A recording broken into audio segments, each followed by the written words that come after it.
Good morning, ladies and gentlemen. Hope you are all excited for another beautiful day of mathematics. Okay. Now, this morning is going to be, I think, one of the most fruitful days of working that you are going to have. And today we are going to tackle the one chapter that is arguably one of the most amazing chapters that you will ever do in mathematics. But it's also the one that kind of goes two ways. Number one, there's a lot of score marks in trigonometry, but by making small little mistakes, you can cost yourself half of the marks that are available by literally just getting one negative wrong. So, good morning, ladies. There we go.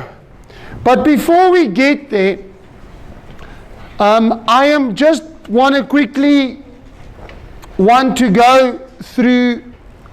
look at this specific sum that we did yesterday, or that I gave for homework. Okay? No worries, no worries. Okay. We're just waiting for the petrol engine to get going. There we go. Hopefully it will soon be up and running. While that is busy, let me unpack my stuff here and put the little monkey in its place. There we go. Strapped in, ready for action. There we go. Okay. Now, what I have come to realize very quickly in my short life as a teacher is these things freak you guys out completely. Okay? And very understandably so. It really is freaky when you are sitting with a sum like this. So, okay, that's the Afrikaans one. Now some of you are looking at this and going, so wait, whoa. And the Afrikaans people are going, yay! Okay, let me just quickly find that one in English. Here we go. Okay, as you guys see that I am well prepared. I even have the Afrikaans one there. Sketch is the graph of y equal to that. Now you guys are hashtag blessed that in this sum, they actually gave you the set of coordinates for A. There we go. A is that coordinates. Now, I have found that in a lot of exams, they actually don't give you what A's coordinates are. They would just tell you A lies on the graph of y equal to x squared. Now that is a point on the curve of that, and the point B lies on the x-axis. I see it cut off there. Show that AB squared. Now what are they asking me? What does AB represent? Say again? Distance formula. Distance. Show that AB squared, and there's a reason why they put the square there, is simply because if I look at the distance formula, always start with my formula x2 minus x1 squared plus y2 minus y1 squared. Do you guys know how to work with the deriving square roots? Like that, surds like that? No, you don't. Because there are stuff in the roots. If you are in further study maths, you should be able to do this by looking at specifically the chain rule. Good morning, sir. Sorry, just give me a moment. Just wanted to give a spare battery for. Thank you. Okay. So that's why they are asking for AB squared, so that I can get rid of the square root. But now this brings me to, there are 4 mountains that's standing in the way of the monkey. There's x2, x1, there's y2 and y1. Some of the mountains are obvious to get across. So for instance, if I look at A, I've got x2.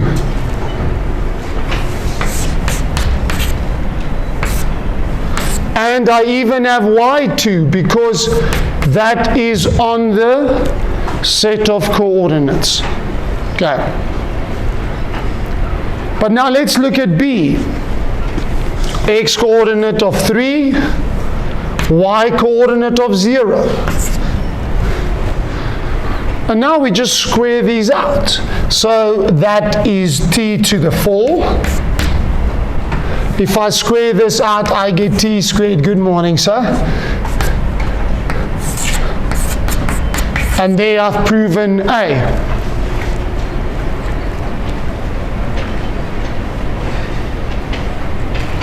And now we're going to make a logical leap of faith. They say in question 2, determine the value of t which minimizes. Okay, let's stop the bus. You hear the word minimize. What must you think of? Turning points or stationary points. And how do I determine that? Derivatives equal to? Now here's this thing. I find it hilarious. I honestly find it hilarious that you get a lot of kids which leaves these questions open. Even if you literally say this to the examiner,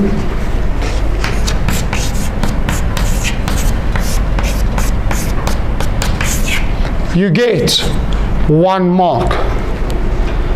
Even if you can't do anything else, you get 1 mark. In any minimum or maximum, tell the examiner how you do it, and then you just do it. Now, I made a logical leap of faith. What is my logical leap of faith?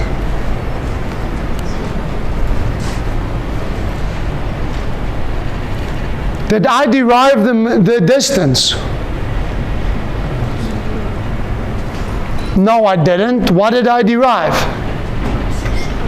The square of the distance. Am I allowed to do that?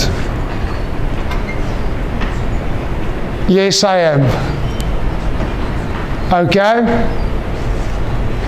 But that is a logical leap of faith. If you want to know more, you are most welcome to come and find me. But if I look at AB squared, if it is a function, because this is a to the power of 4 function, if I derive the square, if I get the square at a minimum, it means the original is also going to be at a minimum. So getting this, I get 4t cubed plus 2t minus 6 equal to 0, which is now a cubic function.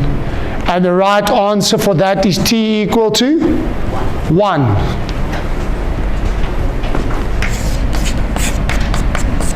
This is the only one that makes sense. And that is the value of t.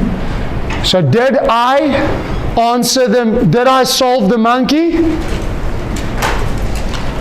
What was the monkey? Determine the value of t. Did I give that to the examiner? Yes. So therefore, I have answered the question. Whenever you are getting these kind of sums, where they have graphs and minimums and maximums, they are always going to have that of, if that is, if let's say fx was something else, let's say x squared minus 2x plus, I'm just making this up, guys. And I tell you, let's say there's a set of coordinates, a comma b. What is the value of b in terms of a?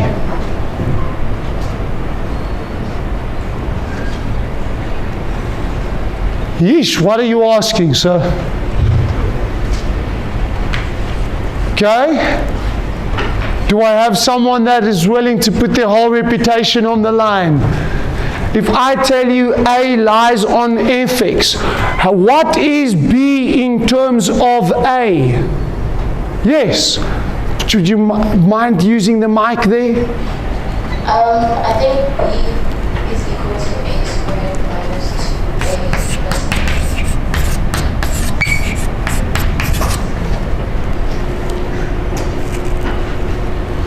Can you tell me why is that?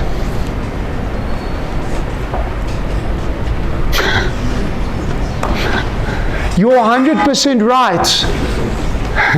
That moment when you're trying to awkwardly get in the door and something falls, you're like, damn it.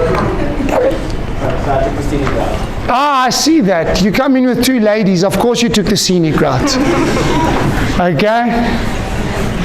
But why is that? Why is B that? Yes, sir.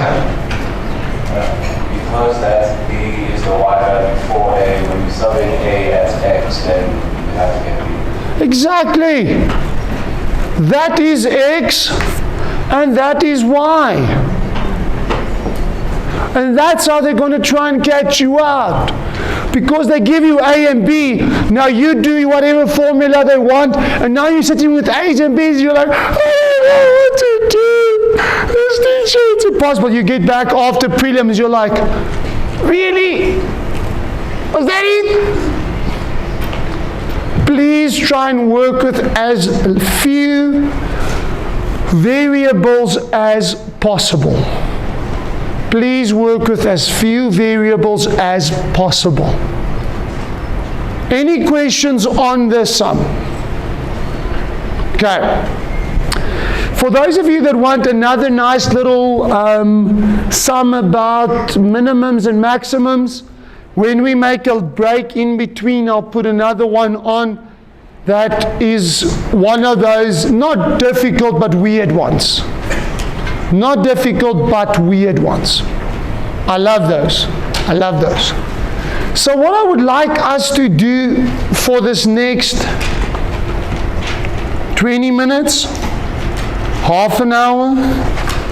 Hello. Good morning. Okay. Is I want us to go through all the knowledge you need for trigonometry. Okay? I don't want to go through what they call the curse of knowledge. Have you guys ever heard of the curse of knowledge? You've heard about it. You explained it on the first day. Say again? You explained it on the first day. I explained it on the first day. Curse of knowledge. I don't want to stand here and go, yo, but you know your theory, and then you guys go, no, I don't. Okay, so what I'm going to do is I'm going to go through the basics of trigonometry, but not just explain what, but explain why, explain some awesome stuff, give you some tricks and tips and techniques.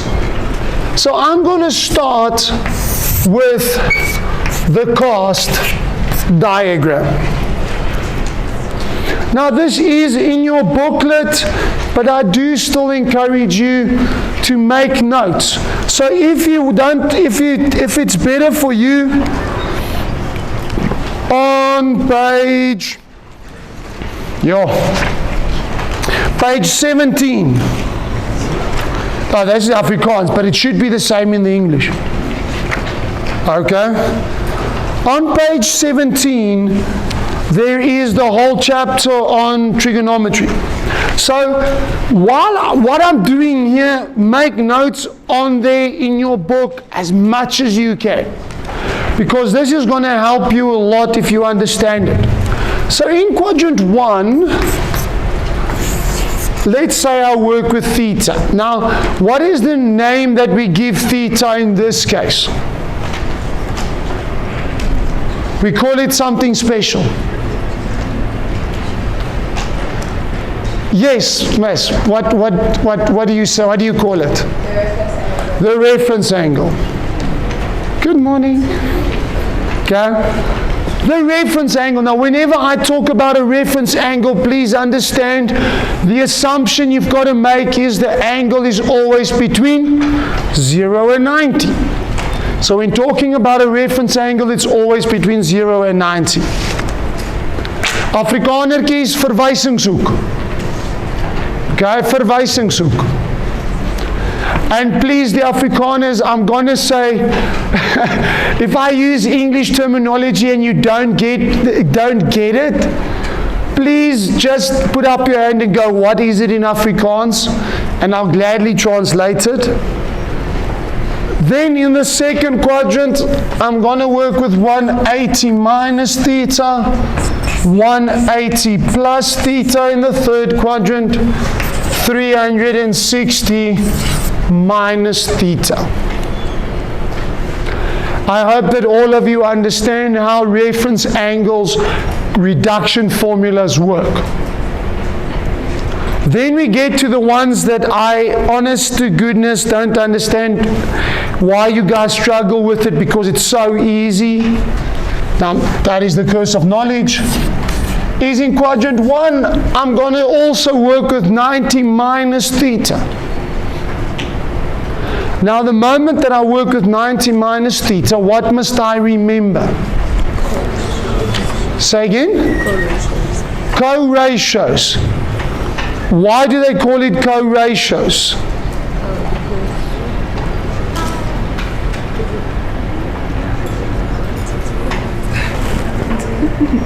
Scott, 1 or 2 going, no. Sir, with a, what's your shirt? It's Rick and Morty, sir. Rick and Morty. Haven't watched much of it. I think I'm too old for it now.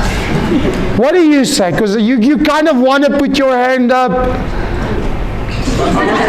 So is it because cos of 90 minus theta gives you sine? You are 100% right, but why? That's more the question, matter why. You again, hand up, no. Let me try, no. Can I juggle with them? Yes. Because they complement. Is it because they're complementary? They are complementary. What does complementary in geometry mean? Angles that add up to 90. Okay, let's quickly get that straight. Ladies and gents, if you get this, your life's going to be easy. What is the complementary function of sin? Why? It's written in the name. Cosine. Cos. Oh! What about the complementary of cos? Take the co away. What is a complementary of sec? Put a co in front of it. Cosec. What is a complementary of tan? Put a co in front of it. Cotan. Cot. And there you know your complementary angles. As easy and as simple as that. So when we talk about, for instance, and this is very important, if I've got sin of 10 and I look at the complementary angle, put a co in front of it.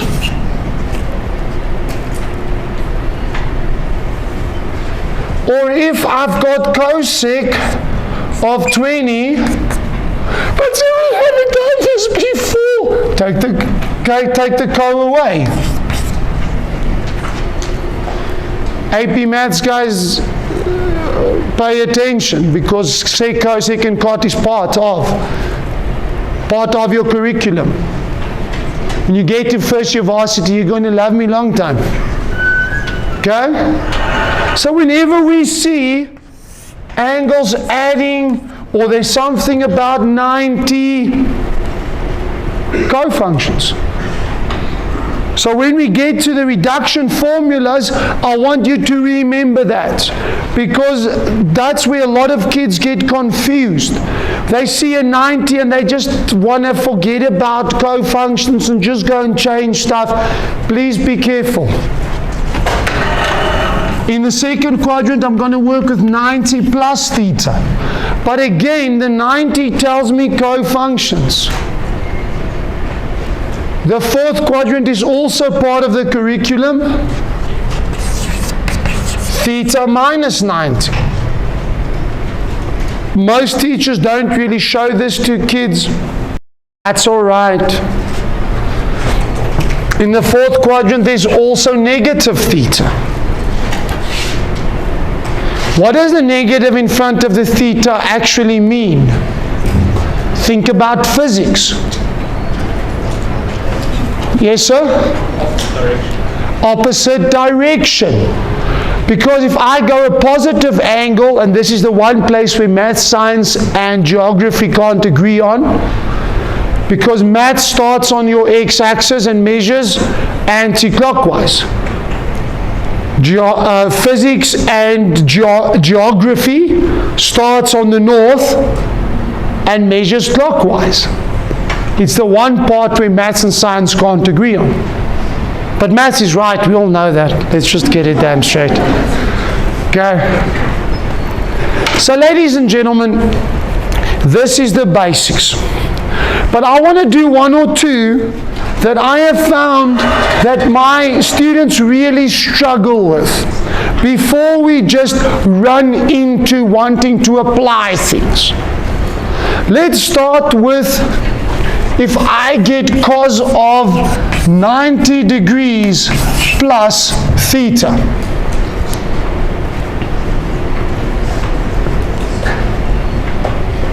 What is it if I reduce it? Meaning if I get it between 0 and 90, because that's where I want it. What is it? Yes, sir. I see you're very excited there. Yeah. Okay, so that guy. Yes, sir. Okay, please speak into the mic. I would love to hear that voice. Negative sine theta. Negative sine theta. Hey, don't mock his theta, okay? Is that right or wrong?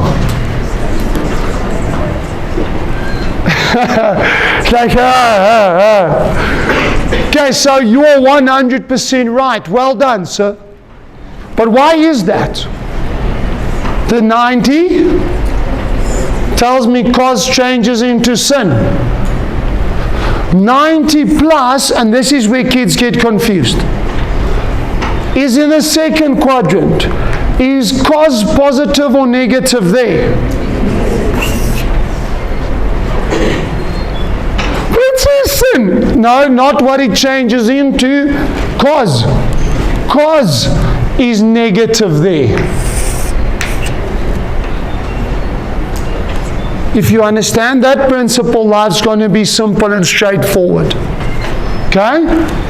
I'm going to give two on the board quickly before we go on and we start practicing this. I'm first of all going to give you guys some stuff, and then we're going to, as we talk through it, we'll go through more theory. Okay. Let's start with tan squared 135, one of my favorites, and then sin of theta minus 180. Quickly just simplify those two for me.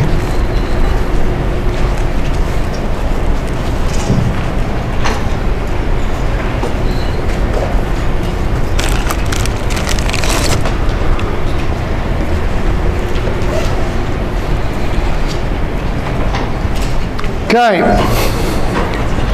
so when I look at tan squared 135, the most common mistake is that you get the answer as -1.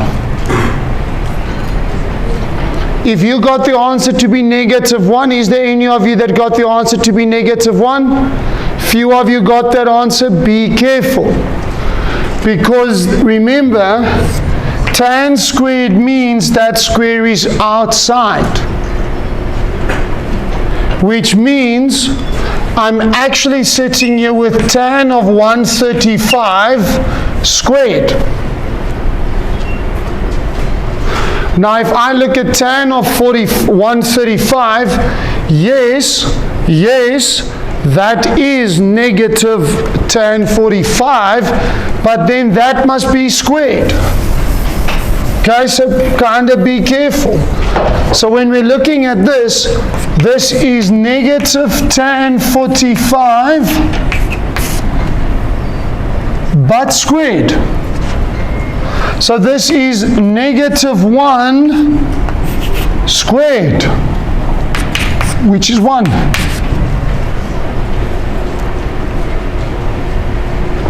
Be careful of squares in trigonometry. I'm saying this clearly because if you're not going to be careful, you are going to get stuck halfway through the sum.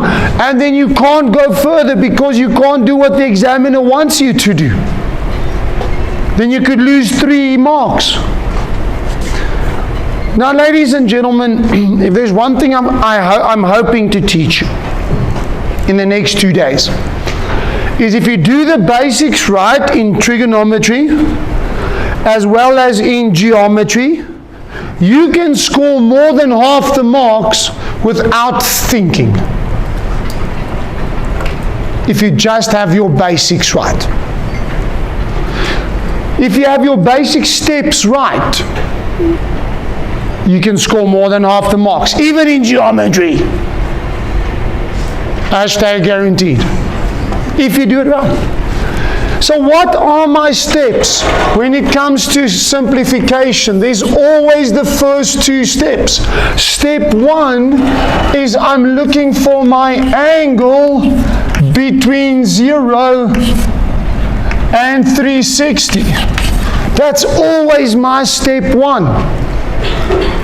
So if I look at theta minus 180, reference angle minus 180, is that between 0 and 360? Now some of you are going, huh? Theta minus 180. So now I'm starting to go into the negatives here.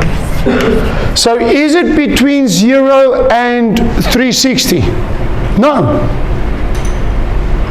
Because I went backwards into the negatives. So what can I do to theta minus 180? Say again? Take out a negative. No! Not wrong, but I don't like it. Can I tell you what I would rather do? Just add 360. Because if I add 360, I'm sitting here with sin theta plus 180. In which quadrant is this? Aha! So not wrong, I just don't like to do that whole taking out negative thing because most students mess it up. So now once my angle is between 0 and 360, I then want to get my angle between 0 and 90. So in which quadrant is this? Third quadrant. Yes, you guys are fast asleep today. Sin is negative there, so I'm sitting there with negative sin of theta, and my angle is between 0 and 90. Now, ladies and gentlemen, what is step 3? I'm telling you, step 1 is getting the angle between 0 and 360. Then I'm telling you step 2, the angle between 0 and 90. What is step 3?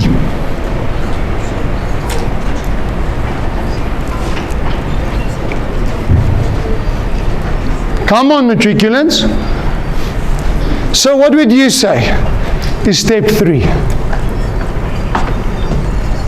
And please, there's not a singular answer. There's about 3 or 4 different answers. So let's try. What do you say?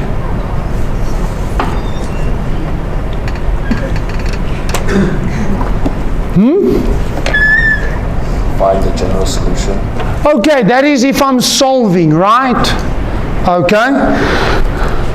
If I try to go general solution, remember this is the steps for simplification. Okay. Solving is a bit of a different ball game. I'm not going to go to solving right now. We'll go there later. But let's talk about simplification. Okay, let me assist you guys. At this moment, you will split your thinking into 2. Either I'm going to work with angles that are given, meaning 20, 30, 45, 60s, or I can sit there with angles that are unknown.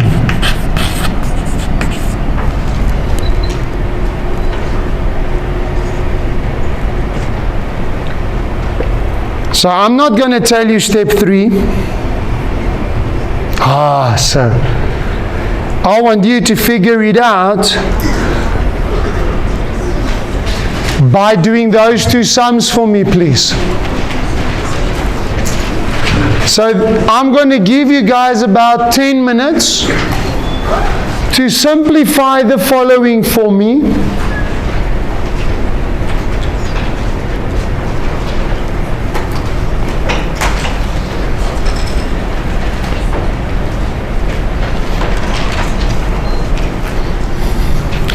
And as you are doing this, I want you to fill in step 3, step 4, and whatever in the 2 different types of sums. I want you to think of it. I'll switch off the lights. Let's get romantic. There we go.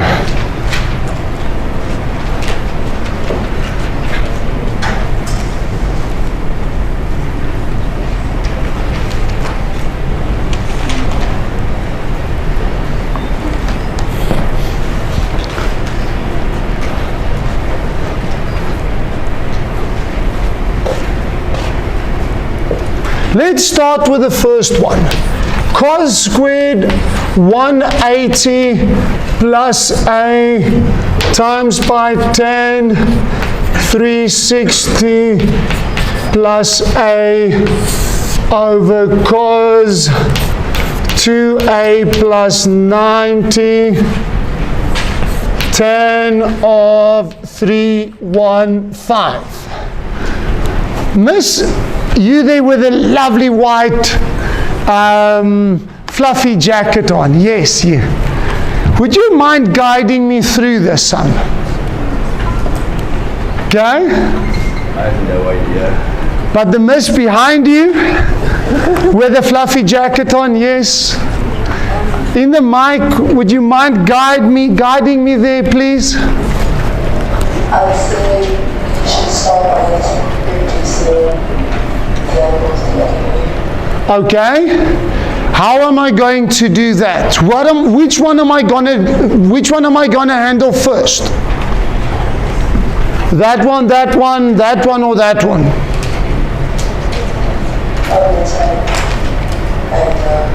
I would start with that one as well. Why? Step 1. So how do I handle it? Just subtract 360. Okay. I want to quickly ask this question. Sorry, I'm laughing already because I know what the response is going to be. Why can I simply add 360 or subtract 360 from, say, that tan? Why? Who can tell me? Okay, so it's leaning towards something that I know someone's going to put up a hand and say, yes, sir? Because the period of that is 180, so it will be the same. We add this together. How many of you actually thought about periods of graphs? Be honest. Ja, gaan niet meer. Lekker. Okay. Ladies and gents, most of you, I can see it in your eyes. So it's a revolution. Add 360. Add 360. You're right, but you're wrong. Why do I say you're right, but you're wrong? You are right that it is adding revolutions, but that's not why it remains the same. It's because of the period of graphs. Sin, cos, and tan, sec, cosec, cot, your trig graphs are the only functions that repeat itself every certain number of degrees. You can't go and do that with a straight line, or with a parabola, or hyperbola. Why? Because they are not repetitive graphs. But so that's what my teacher told me. I know. Because we show you guys that because to talk about graphs and mix these things together. So we make it easy by saying it's revolutions. The second one, now I've got between 0 and 360. So I am going to just go third quadrant and squared. Now this one, cos of 90 is telling me cos changes into sin. Let me not put the negative there yet. And that is a negative because it's in the second quadrant. Don't forget that.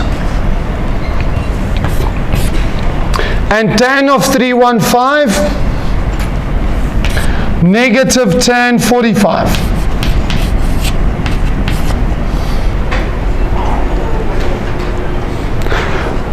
Are we getting closer to our monkey? Have any of you actually thought about what the monkey is? No. Why, sir?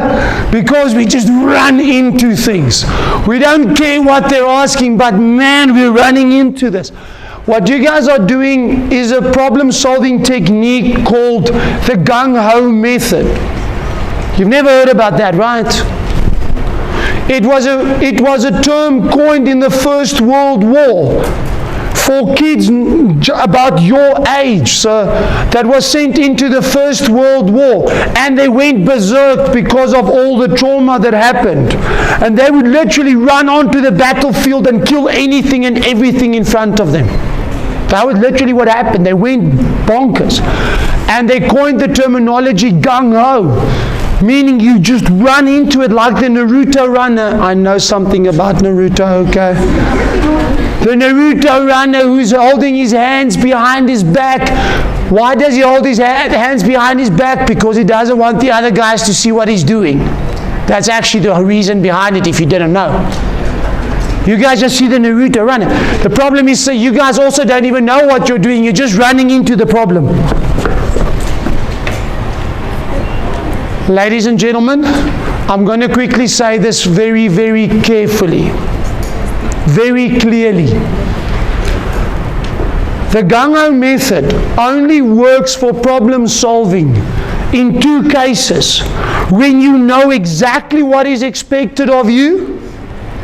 Actually, sorry, three cases. Solve X. Oh, yeah, so ba ba ba ba ba ba ba.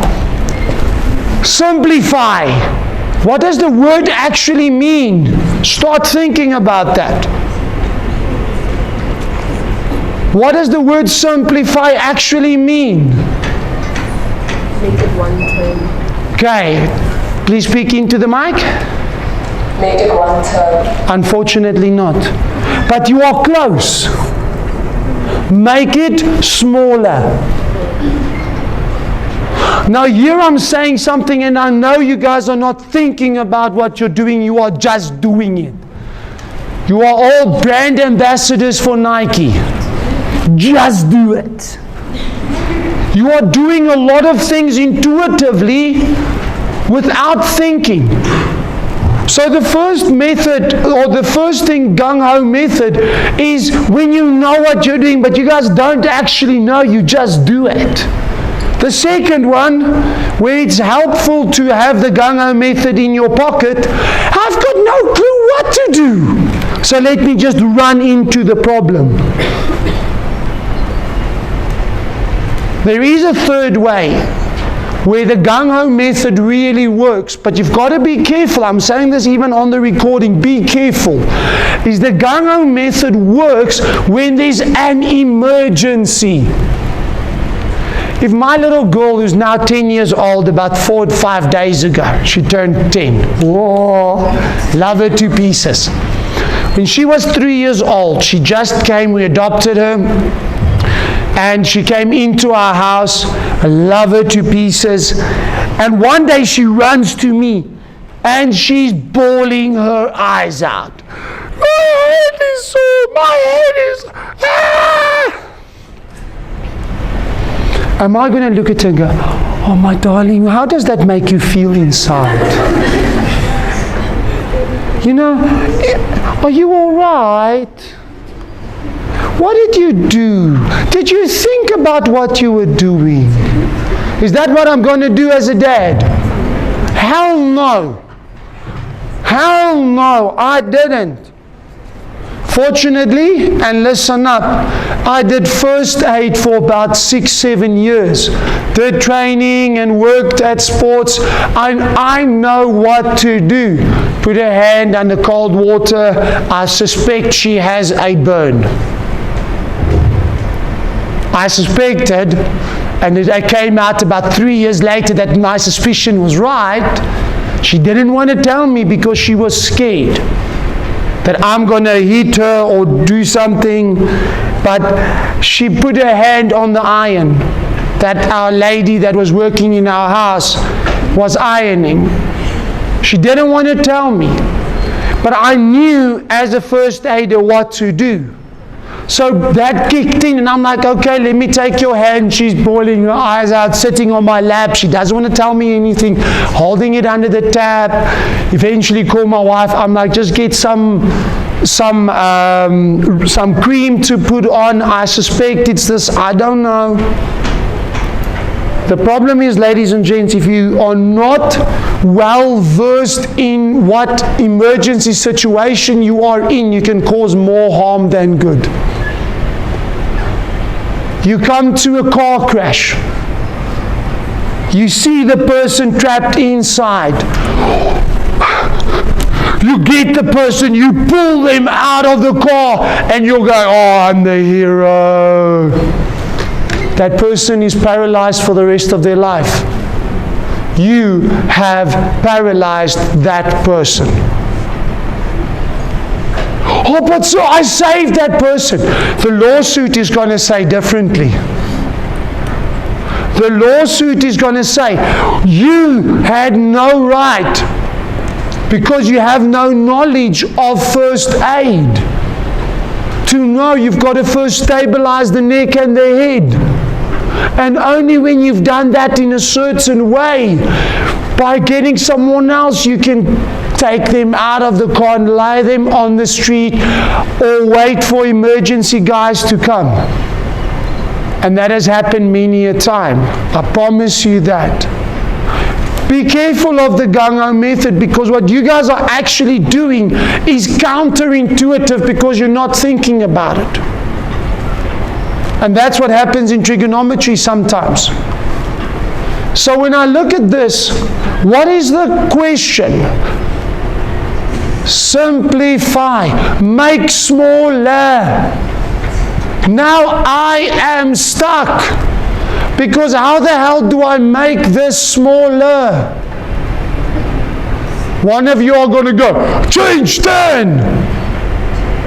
And I'm like, why are you changing 10? Because I can. You've got to think, why would I do this? And it was funny because about 2 or 3 of you, I asked you, why are you changing tan? You're like, I don't know, sir, I'm just doing it. I'm changing tan, why?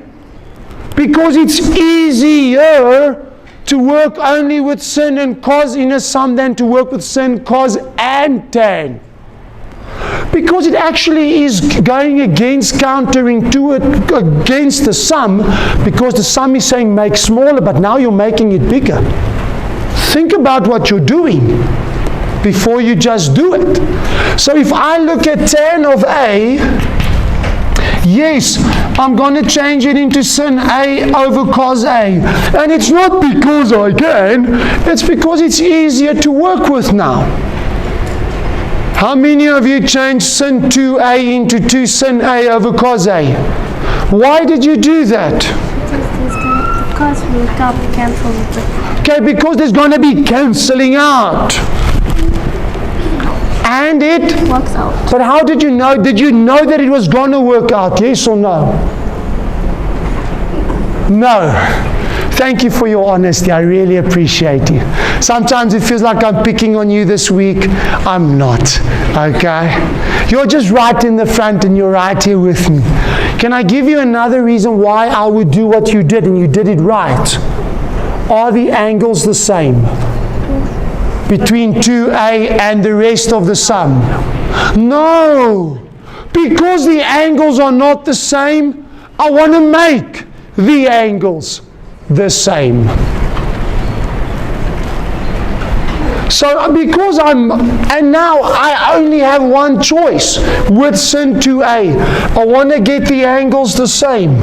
So because I only have one choice, I am going to change that into that. So now I'm starting to come here, ladies and gentlemen, into what are my steps when the angles are unknown. Step 3, we get the angles equal. But I want to say this with a lot of clarity. Get what I'm saying. Do not just, subbing in. You've got to think about something before you sub in. If I ask you, Mara, why? You've got to have a clear answer. You at least had a partial clear answer. Thank you. Things are going to cancel out. I love it. But can I tell you sometimes, it's Kasim, right? Can I tell you sometimes what's the problem? The problem is cos of 2A. Not sin of 2A. Cos of 2A is the problem. Why is that one the problem? Say again? Oh, nothing is the man. I'm so sorry. It has 3 possibilities. And can I tell you guys what you guys love to do? I'm going to change it into, let's open prayer, I'll get it right, okay? I know it. And then halfway through you go, oh my goodness, this doesn't work out. Let me try something else. But the problem is, ladies and gents, you can prevent that. So please write this somewhere nice and big. Do not change cos to A unless you know which one you want to change it into. And say, I'm hoping and praying for the best. Remember, we've got a monkey to solve, ladies and gentlemen. It's not that you're not going to get to the right answer, but in an exam you are stressed. If you start scratching things out, it stresses you out more. Oh, so I've wasted time now. Oh, and then you just leave things open and you don't get to other questions. Step 4, I've also done here. Work with tan A equal to sin A over cos A. Why? Again, not just because because it's easier to work with two identities or two functions instead of one. So purpose is what I'm looking for in trig. I know you guys don't do it, and that's why I'm pleading with you to do it. So there you are, with a grey jacket. Can I tell you what is the problem when you get to first year varsity? Right. When you do calculus, in the front and the back of the calculus book, unfortunately I don't have it here, there is 4 or I think 6, maybe 8 pages of formulas. And you can use those formulas anytime you want to. For you guys now, there's not a lot of formulas. But you've got to purposefully look for certain formulas. It's literally like pages and pages and pages and pages of formulas. And the professor will tell, oh, I just picked that one. And you're going to be like, how the hell must I know that? Because you guys are not purposefully at this moment. So get into the habit. Okay. Oh, I'm getting excited. I'm excited this morning. Okay.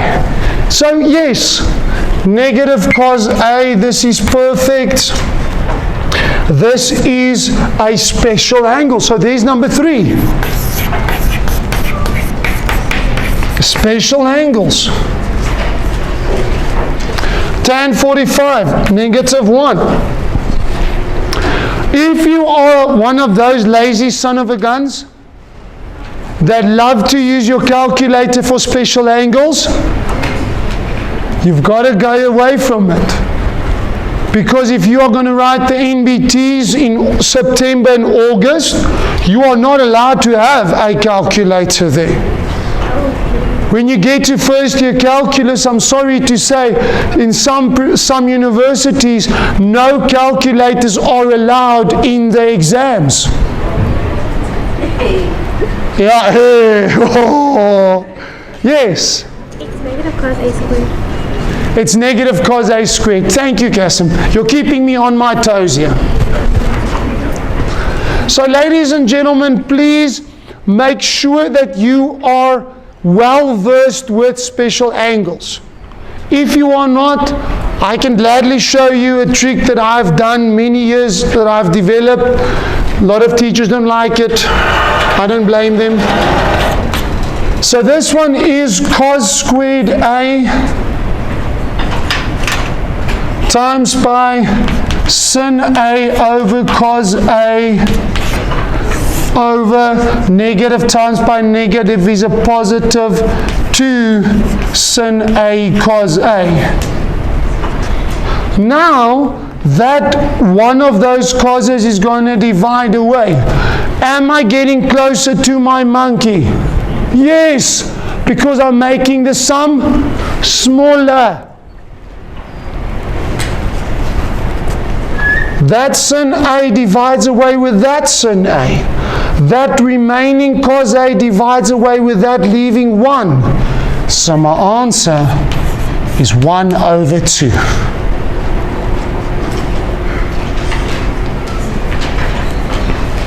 Everyone all right there?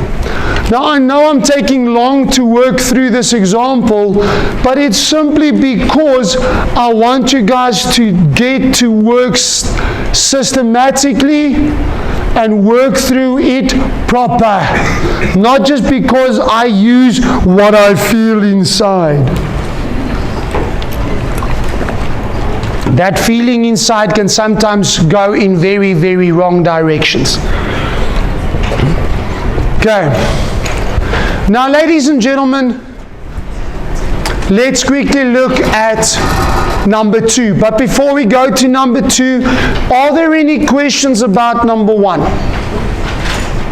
Please ask. I would love to hear if you've got anything before I move on. Yes, miss.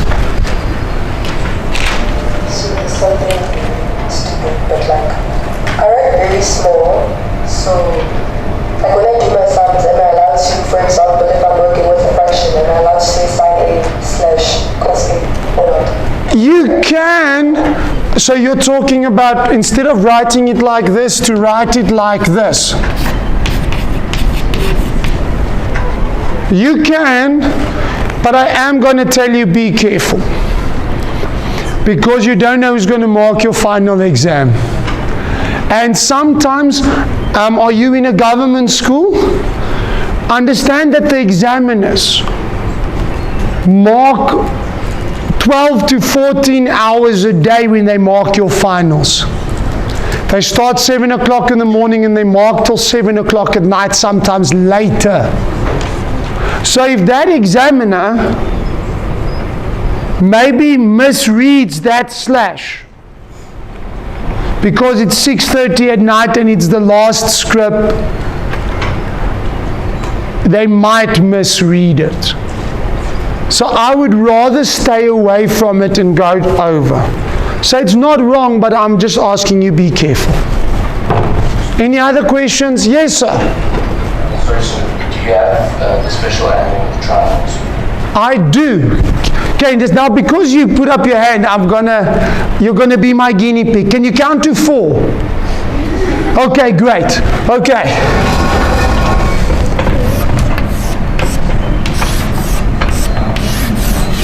I'm going to give you guys the full Monty, including 2 non-right angle triangles, but that's all right, you'll forgive me. Please count for me from 4 backwards, but slowly, because I can't write fast.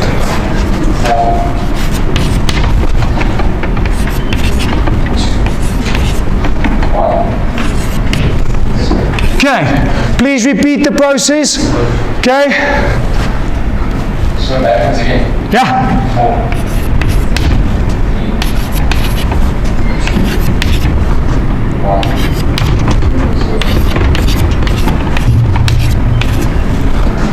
0 degrees, 30, 45, 60, 90. Okay, there's all your special angles you need. But sir, these are not triangles. I know. Those are not triangles. You can't really have a 90-degree triangle with 2 90s in them and stuff. So I know these 2 don't really represent triangles, but you can still use them. Like if I have tan of 90, adjacent or opposite over adjacent. Oh, sir, but that's undefined. Yeah, I know, it's an asymptote. And there's all your special angles you're ever going to need. So if you can count from 4 backwards to 0 and from 4 backwards to 0, then you've got all your special angles. I know there are some teachers that do some hands things. Sounds like deaf language, I don't know, or I don't know. There's some people that do first quadrant and there's a whole bunch of stuff there, or they do tables. This is the one I found is the least amount of memorizing. Okay? 4, 3, 2, 1, 0, 4, 3, 2, 1, 0, 2, 2, 2, 2, 2, 0, 30, 45, 60, and 90. Okay. Now let's go to question 2 before we take a break. Okay. Number 2, cos 345. Let me somehow reduce it quickly. Most of you would have gotten to this point, hopefully, positive cos 15. And this, I would just add 360 to that. So positive 255 over negative sin of 30 degrees minus tan of 45. Everyone all right there? Didn't do rocket science yet. This one, okay, I can reduce further into negative sin of 75. Everyone's all right there. Okay. Do I have special angles? Yes. Let's deal with them. Tan 45 is 1 because it is square root of 2 over square root of 2 over negative sin 30 opposite over hypotenuse 1 over 2. Now here, ladies and gents, I'm going to share with you a trick that I learned from a very, very good friend of mine that's a mathematics head of department at Kearney College. Okay? He does this with his students, and I encourage you to do it, to start doing it. Because what you guys do with trig now is this is where you kind of start going, I don't know what to do further. Am I right? So again, start being purposeful. Start being purposeful. I've got my monkey. The monkey says simplify, so I've got to make smaller. So am I going to make things bigger? No, I'm not. Not on purpose, unless I have no other choice. So sir, like you did, what he did, I know he can take it. He took this and used double angles with it. So he took sin 30 and made it 2 sin 15 cos 15. Is that wrong? No, it's not, because this is sin 2 times by 15. But my question that I'm going to ask, is it solving the monkey? No, it's making your sum bigger, more complicated. I don't want that. So not wrong, but you're trying to go to Cape Town via Durban. Okay? You could eventually get there, but good luck, because you got stuck after this, right? Yeah. So what I would like you guys to do, use your special angles. That's fine, because it just goes.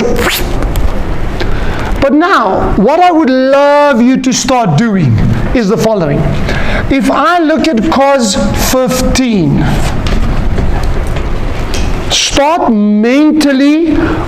start asking yourself, which angles can I think of when looking just at the 15? First of all, 75. Why must I think of 75? And it's co-functions, right? What else can I think of?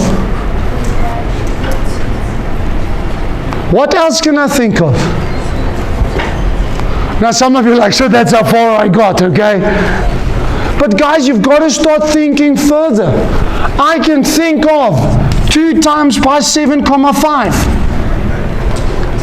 So why would I do that? No, I'm not saying that you are going to use it, but you've got to start thinking about it. Because then I could use a double angle. I could if I wanted to. I can think of 30 minus 15. I could think of 45 minus 30. I could think of 60 minus 45.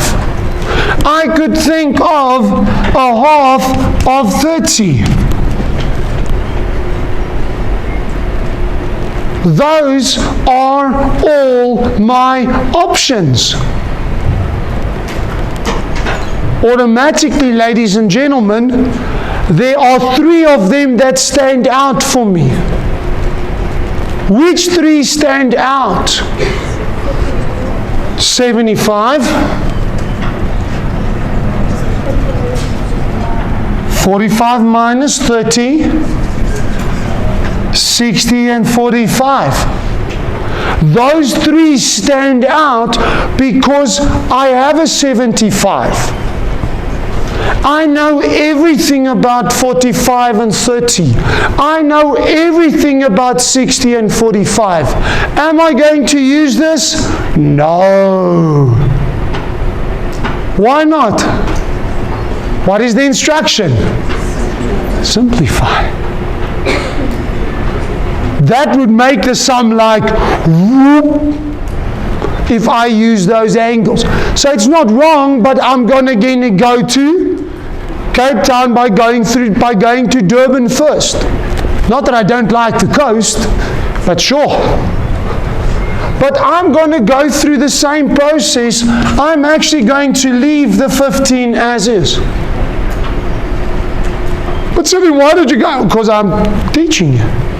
Let's think about the 75. What must I think of? 15. I like it. I can think of 2 times pi 37,5. Don't like it. I can think of 30 plus 45. I like it. I can think of 60 plus 15. Don't like it. I can think of a half times pi 150. Don't like it. Which one am I going to choose? The easy one. 15. Why? Because then my angles are the same. So this is negative sin 15 degrees. And then that minus 1 is still there. And my humble apologies, Kasim is looking at me and going, sir, no. Okay? Cos 15. Now at this moment of time, some of you kind of got stuck there, am I right? And you're like, hey, what the hell now, sir? Well, now I just roll with the punches. Negative divided by negative is a positive. 1 divided by a half is 2. Why? Sir, really? Why? Why is 1 divided by a half 2? Because you tip and times, someone said. Or because I'm asking you how many halves are there in 1? 2. Oh, so that makes sense. Everyone's all right with that? Now, I see the smile on your face. What are you seeing? Please speak into the mic. What are you seeing?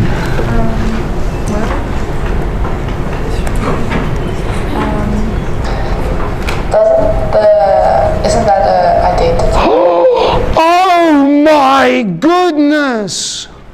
That's actually an identity. Really, sir? Yeah. 2 cos squared A minus 1 is actually the cos double angle identity. Am I going to use it? Why? It makes the sum. But now in the place of A, I've got 15. So this becomes cos of 2 times by 15. Oh, sir, that is a special angle.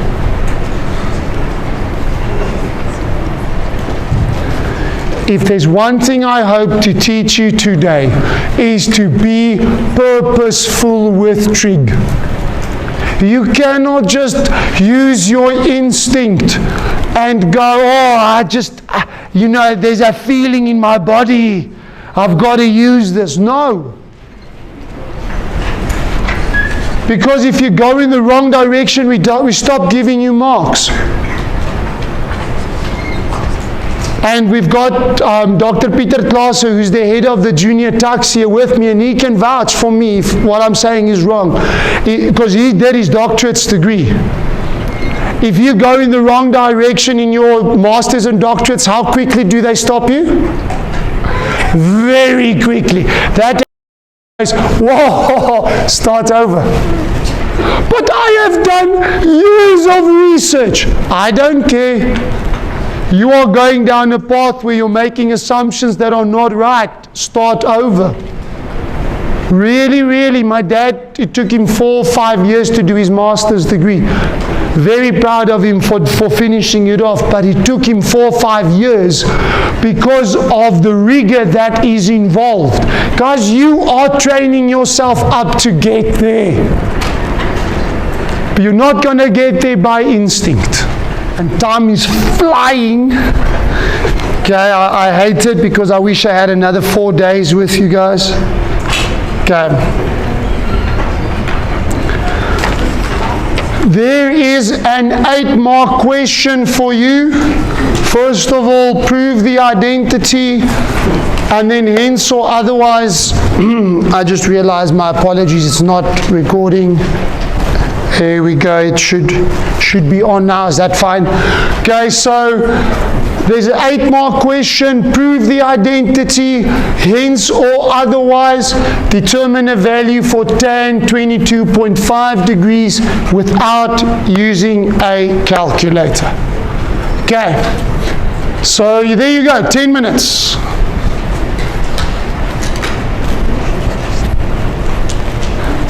It's not a difficult sum.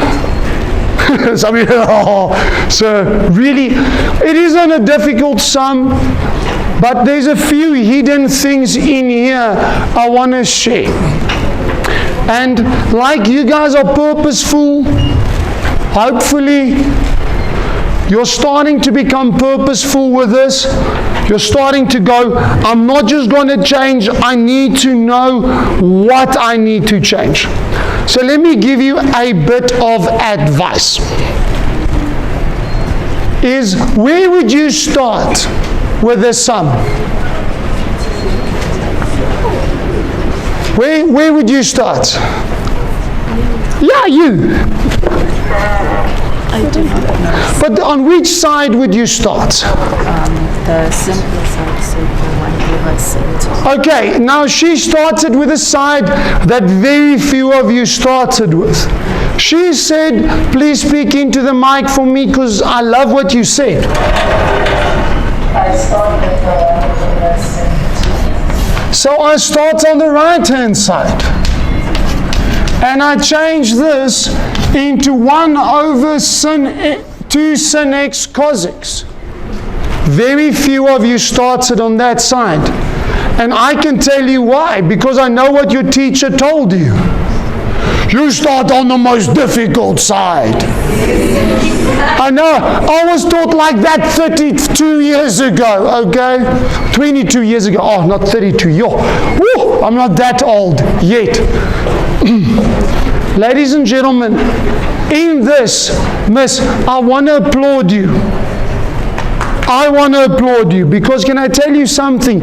You laid out the secret that most of the other guys don't know about. Ladies and gents, you can manipulate both sides. But my teacher doesn't do it that way. That's because your teacher's been teaching that way for 30 years. They start one side and they manipulate, get to an answer and go, ta-da, look how easy it is. And then the rest of you guys sit there going, I would never in my life have thought about doing that. I know I was exactly where you guys were just 21, 22 years ago. So please, work on both sides. Can I tell you why I work on both sides? I said that to the gent there at the back. That right-hand side is like breadcrumbs that is showing me what I need to do on the left. That right-hand side is giving me breadcrumbs in what I need to do left. It's kind of like pointers going, look here, come here. Eklamo baba. Klafan baba. Okay. Now I go to the left. and I love it. All of you guys went, I don't know what to do, gung-ho method, let me change tan. And that's fine. That becomes sin x over cos x. But I'm going to do this and go, that first one is going to go into a 1 over something. I don't like it. So I'm going to manipulate and rather say 1 divided by sin 2x over cos 2x. That is what 1 over tan 2x is. This can be 1 times cos 2x over sin 2x. So this one here is simply cos 2x over sin 2x plus that. I'm going to speak a bit of Afrikaans and I'll translate it to you guys for those of you that are not fluent in the Boere language. Meisiekind, op die stadium, weet jy watter een van kos se dubbelhoeke moet jy gebruik of nie rarig nie? So those of you that go, oh, I don't know what he said. I asked her, do we know at this moment which of the cos double angles we've got to use? No. So don't change it. But sir, do I know the sin double angle? I don't have a choice. I can go just one direction. Sorry for that pun. Okay. Some of you still haven't caught it. That's okay. Okay, sorry, not cos 2x, cos x. I'm going to leave this flippin' cos 2x like that because I don't know. Now I've got a fraction. What do I do when I'm adding fractions? LCD, the lowest common denominator. So the lowest common denominator is 2 sin x cos x. I'm so excited, I just can't hide it. Automatically I start seeing my left hand side denominator, my right hand side denominator is the same. I'm going in the right direction. That's why I changed the right hand side first. Now I'm getting excited because I'm starting to see, but hey man, I'm going where I need to go. This one is already on the LCD. This one times by 2 sin x times by 2 sin x. This is 2 sin squared x.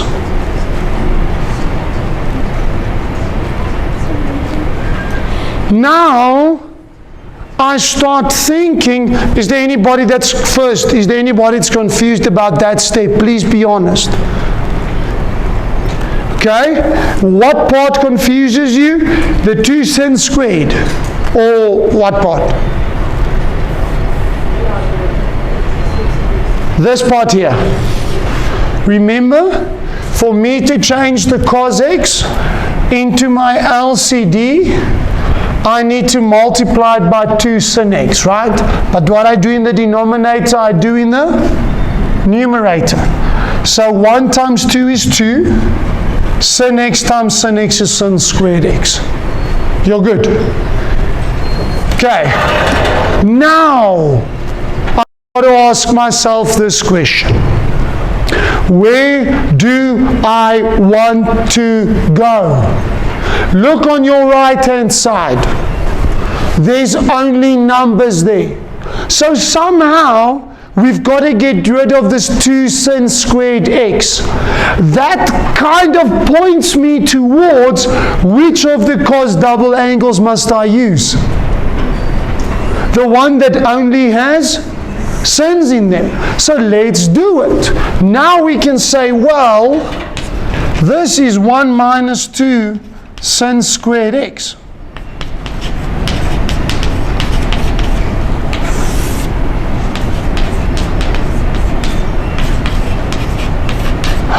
Oh my goodness! Magic happens. And left-hand side is equal to right-hand side. Yes, sir. Please speak into the mic. I would love to hear your question. So, what your LCD? Yes. Wouldn't it be 2 sin x cos x times the cos x? Okay. Thank you for that question. I'm going to reply with an example. Let's say I've got 2ab plus b. What is my LCD, sir?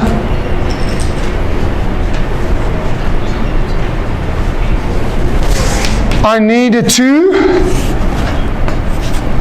I need an a. And I need a b.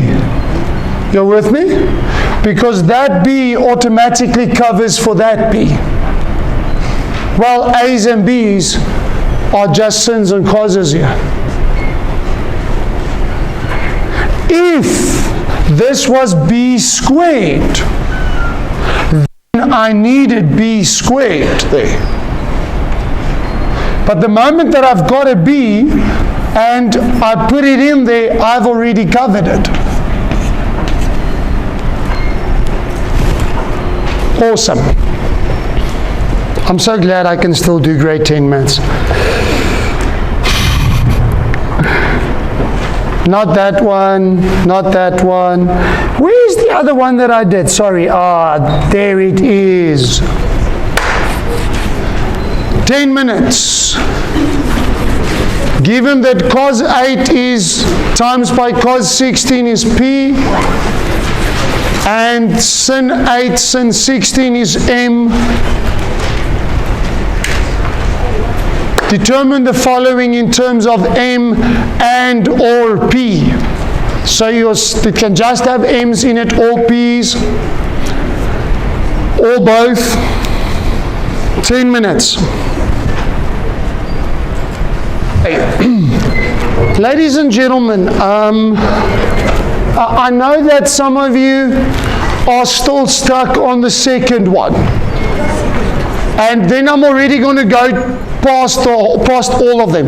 But I want to teach you guys, as you guys are coming to learn from me, I am not just in the process of teaching you maths. I want to teach you life skills. So when I look at this, ladies and gentlemen, I'm going to teach you a very important skill today that you're going to need tomorrow when we do geometry. My favorite tree, geometry. Okay. So, let's start, ladies and gents, with this. A lot of you, and it was funny, and not necessarily funny in a ha-ha kind of way, but it was funny because the moment that I asked you which angles you've got to think of, you looked at me as if I was talking Latin or Greek. When I look at 66, the first thing I think of is 24. Start with cofunctions. Now automatically my mind goes ding, ding, ding, ding, ding, ding, ding.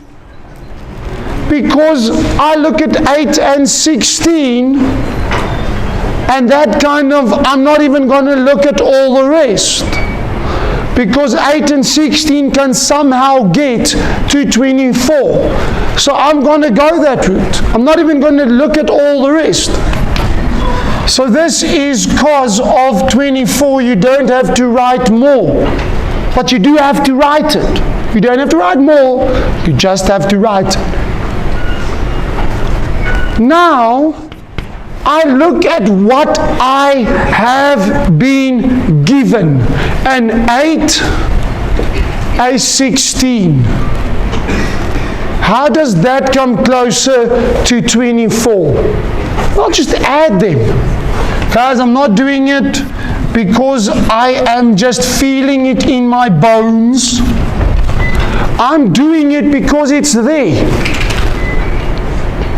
Now this is a compound angle which gives me the choo-choo train, cos 8 cos 16 minus sin 8 sin 16.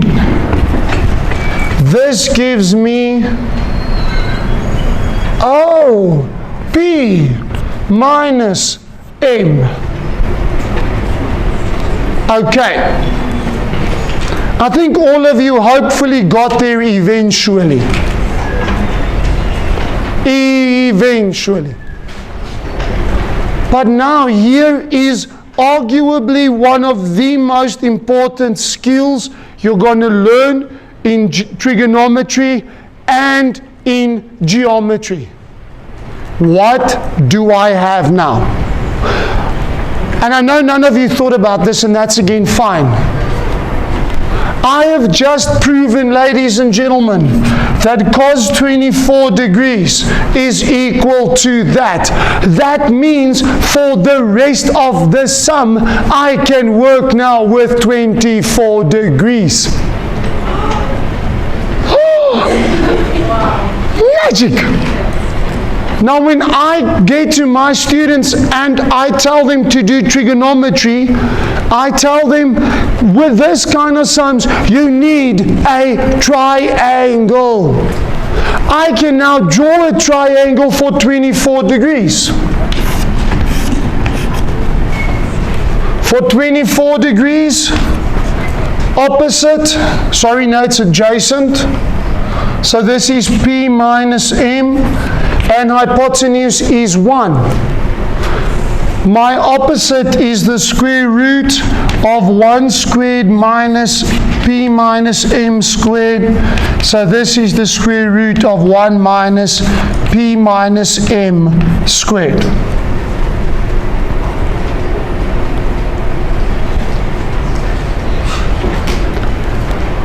I've got something else as well, is I've got a 66 degrees here at the top.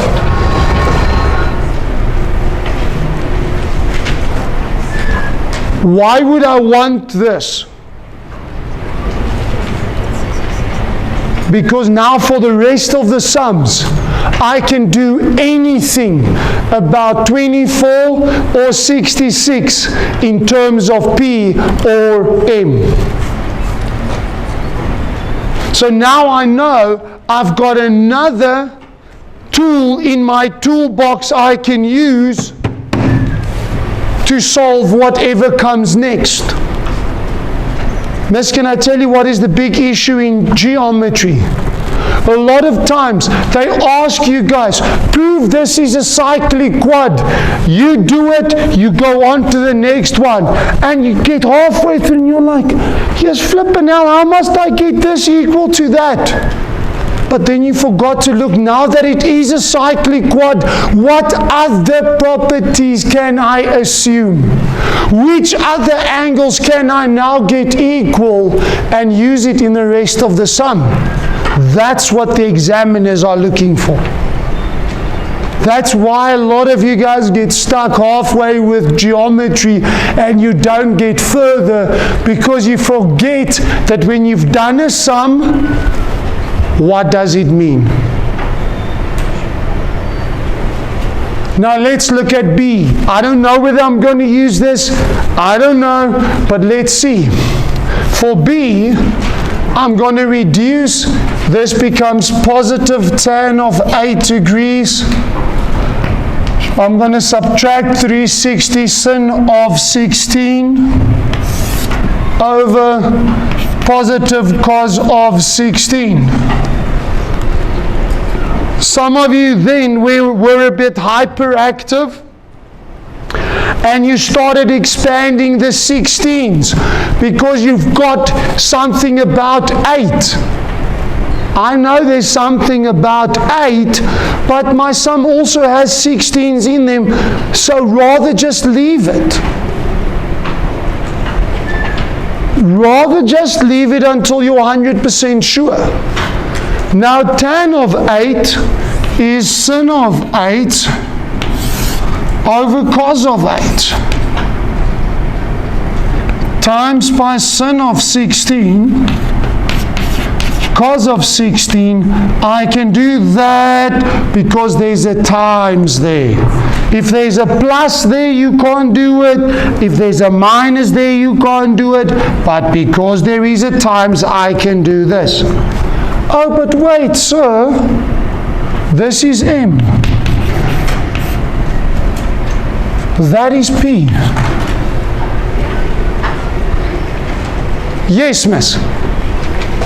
So please explain why I can do this. Okay, awesome. Loving the questions. Keep them coming. Remember, I can write this in a long way as being tan of 8 degrees multiplied by sin of 16 over cos of 16. You agree with me, right? Again, because this is actually tan over 1. You're with me. But this is sin of 8 degrees over cos of 8 degrees times by sin of 16 cos of 16, which is just this.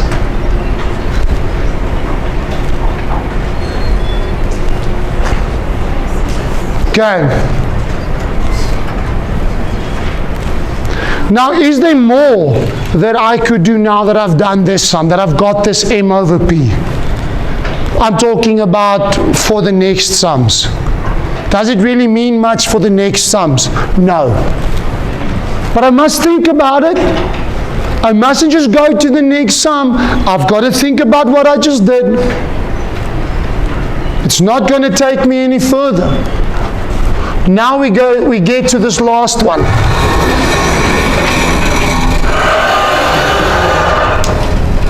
I go to cos of 6 degrees. Again, I start thinking, what angles can I think of? First, cofunctions. I can think of 84. Not going to take me any closer to where I want to go. I can think of 2 times 3.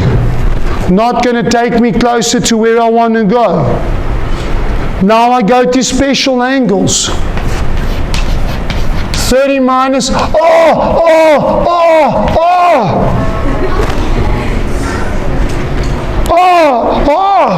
24, sir. My goodness, this is awesome. Whoa. Okay. And I can think about that, ladies and gents. Why? Because I have my 24-degree triangle. So if I look at this, I'm going to use it because I know everything about 30 and I know everything about 24 in terms of M and P.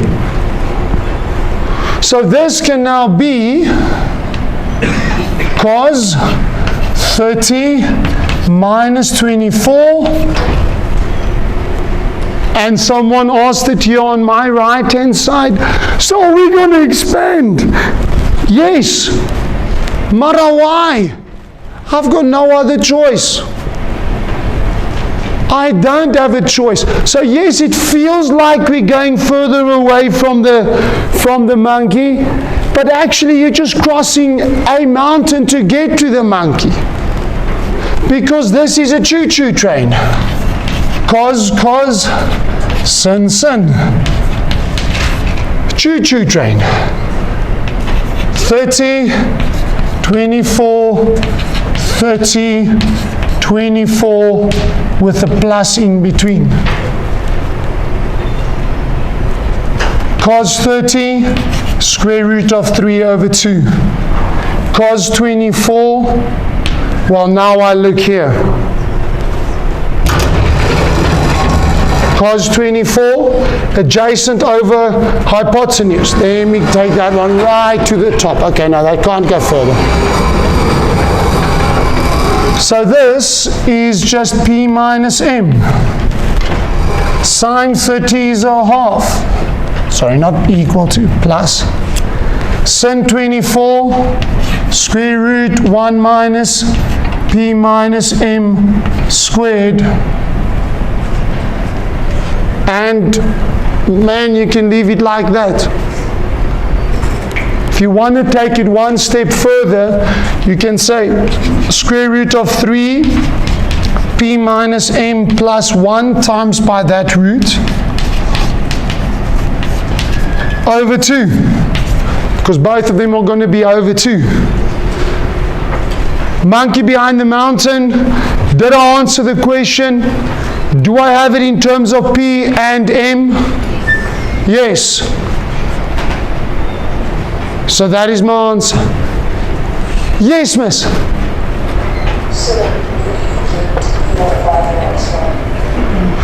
So the 5 marks here I thumb sucked, okay? But where I would give the marks in this sum would be probably for working with the 30 and the 24. Then for expanding, for my special angles, then you would get 1 mark for the cos 24, and you could get 1 mark for that sin of 24. Now this could be a 6-mark question where the examiner gives you 2 marks for that, because they would look for some kind of method of how you got to it. So 5 and 6 marks depending on the examiner. So arguably it should be a 6-mark question, but that's not really much to complain about. Okay. Ladies and gents, wow. It's already 10:26. Okay. Now you will see, and I apologize, the Afrikaans seems like there's 1 or 2 mistakes on there. I will see if I can make it right. But ladies and gents, if you go to the last pages of your book, so from page 40, you will see everything you need to know about trig equations. Everything. The different types with examples, the steps, and all the different types, even one that doesn't fit in with the normal types. Took me a few days to do it, and I'm very, very proud of it. Okay? But ladies and gentlemen, there is so much. But if you learn to go at trigonometry systematically, it's not that difficult. Write out which options I've got. And the hilarious thing was, for most of you, the moment I wrote down the options, the eyes lit up and you're like, ah, now I see it. You guys are an amazing group of kids. I'm looking forward to tomorrow.